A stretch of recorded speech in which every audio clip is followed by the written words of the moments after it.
Good morning, I'm Elise Modica, and here's the latest update from Spectrum Autism Research. Double Empathy Explained by Rachel Zamzo. Difficulty navigating social interactions pervades even the earliest accounts of autism. This defining trait of the condition has informed prevailing theories of its roots as well as the design of many autism treatments.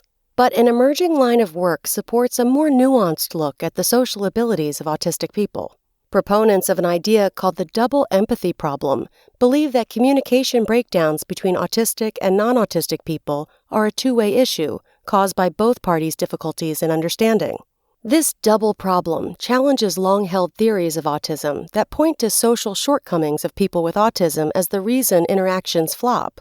It also echoes principles of neurodiversity in its assumption that autistic people simply have a different way of communicating rather than a deficient one. As a theory, it matches autistic phenomenology coming from insider accounts, says autistic researcher Damian Milton, lecturer in developmental and intellectual disabilities at the University of Kent in the United Kingdom. Although scientific support for the theory is building, it is not yet rock solid. And not all researchers are tuned in to this new direction, says Matthew Lerner, associate professor of psychology, psychiatry, and pediatrics at Stony Brook University in New York. The double empathy problem is a younger theory empirically, he says. What is the double empathy problem? The basis of the theory is that a mismatch between two people can lead to faulty communication. This disconnect can occur at many levels, from conversation styles to how people see the world. The greater the disconnect, the more difficulty the two people will have interacting. In the case of autism, a communication gap between people with and without the condition may occur, not only because autistic people have trouble understanding non-autistic people, but also because non-autistic people have trouble understanding them. The problem, the theory posits, is mutual. For example, difficulty in reading the other person's facial expressions may stunt conversations between autistic and non-autistic people. What are the origins of the theory? This conception of social issues in autism as a two-way street is decades old. Autistic activists such as Jim Sinclair have argued since the 1990s that autistic modes of communication conflict with neurotypical ones.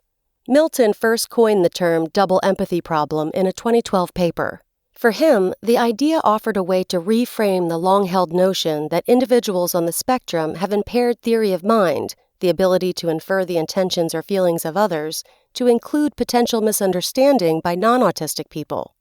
What evidence supports it? Instead of focusing on how people with autism perform in social situations, new studies probe how non-autistic people perform when interacting with autistic people.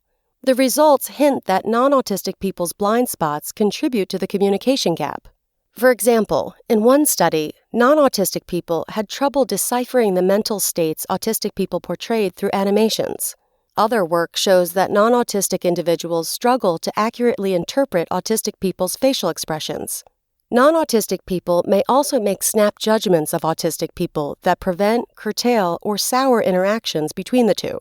For example, non-autistic people may be prone to having negative first impressions of autistic people without knowing their diagnosis, rating them less approachable and more awkward than neurotypical people, or to misjudging them as deceptive. But aren't social difficulties a core trait of autism?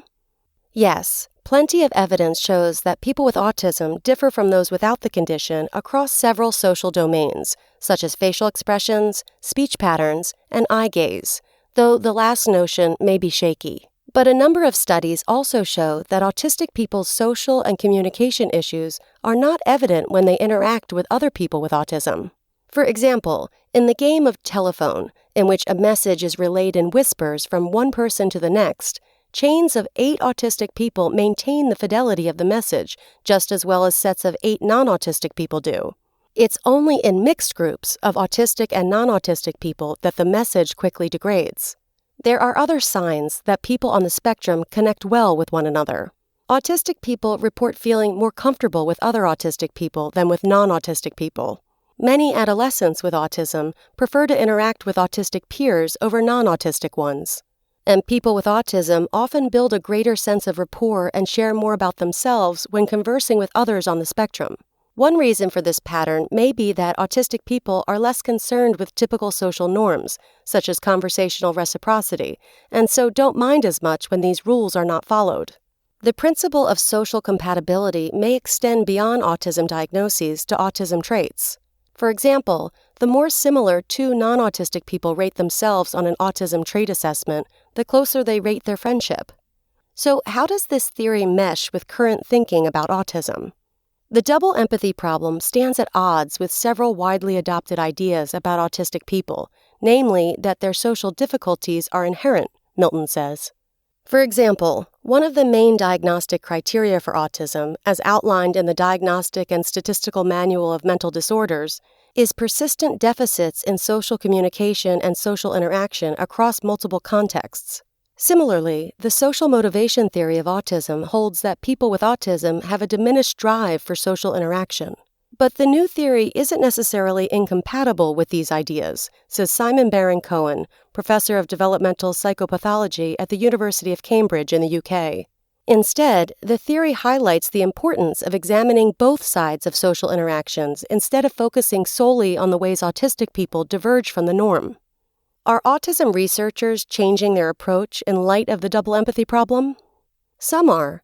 For instance, scientists are rethinking how they examine social skills, calling for a revamp of autism studies to gauge the strengths rather than the limits of autistic communication.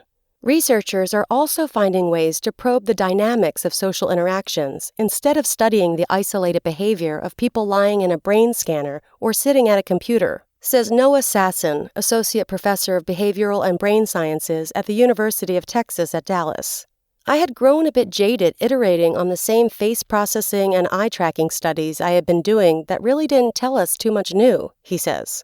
In addition, researchers who study predictive coding, the way people form internal models of the external world, are exploring how a mismatch in people's predictions could hinder their interactions. For example, if an autistic person's expectations about how a conversation might unfold diverge from a non-autistic person's, their interaction may falter. Still, not everyone is convinced or even aware of the theory, Lerner says. Some questions at the core of the theory remain unanswered, he says. For example, researchers are still figuring out why communication is smoother when people with autism interact with one another than it is when they engage with non-autistic people. And much of the existing evidence for the theory rests on anecdotal reports and small studies. If the theory pans out, what are its implications? In addition to suggesting new research angles, the double empathy problem may help explain why some autism assessments and treatments fall short, Sasson says. For example, standard measures of social abilities don't seem to predict how autistic people fare in actual social interactions. And therapies designed to teach autistic people normative social skills are not all that effective in helping them navigate real-life situations, such as forging friendships, studies suggest.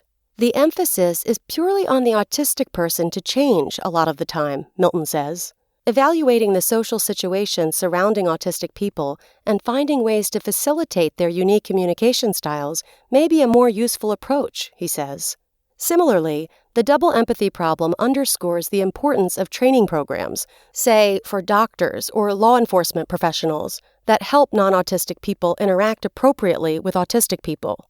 The theory also hints at possible causes of mental health problems in autistic people, a team of researchers suggested in a paper published in January. Being routinely misperceived can lead to loneliness and feelings of isolation, and attempts to conform to social norms by suppressing who you are can be exhausting, many experts say. The post, Double Empathy Explained, appeared first on Spectrum Autism Research News. That's all for today. Check back next Monday for more content from Spectrum Autism Research or go to spectrumnews.org.